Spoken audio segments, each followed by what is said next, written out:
This is Rebecca Schofstall with Digital Thinker. Today I want to take a few minutes to explain why you should be using closing codes in Hexagon EAM. First, there are four types of closing codes. The first closing code is the problem code. The problem code is the observed malfunction that requires correction. In this example, our engine is overheating. Next, we have the failure code. The failure is the reason the equipment failed, or the reason why the engine is overheating. Is it due to an electrical short, excessive loading, or perhaps a lubrication failure? Next, we have the cause code. This is the root cause of the equipment failure. So in this example, is it due to an empty sump or perhaps an improper lubricant was used? And finally, we have the action code.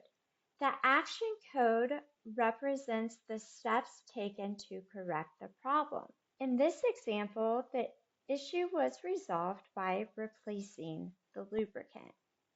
As you can see, closing codes provide a standardized, consistent method for capturing the reasons for equipment failures.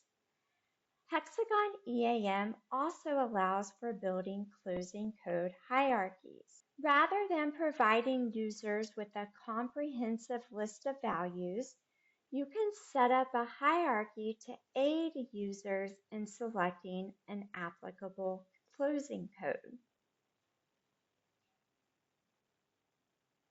As closing code data is captured and analyzed, you can pinpoint recurring issues. This may prompt adjustments to a preventive maintenance schedule that could prevent future breakdowns and ultimately reduce repair costs. As a maintenance manager or reliability engineer, you need to understand recurring failures and actions, as well as calculate mean time between failures.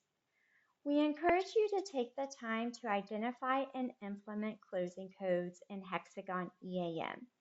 Keep the closing codes generic to promote standardization, and consider associating equipment classes to your closing codes.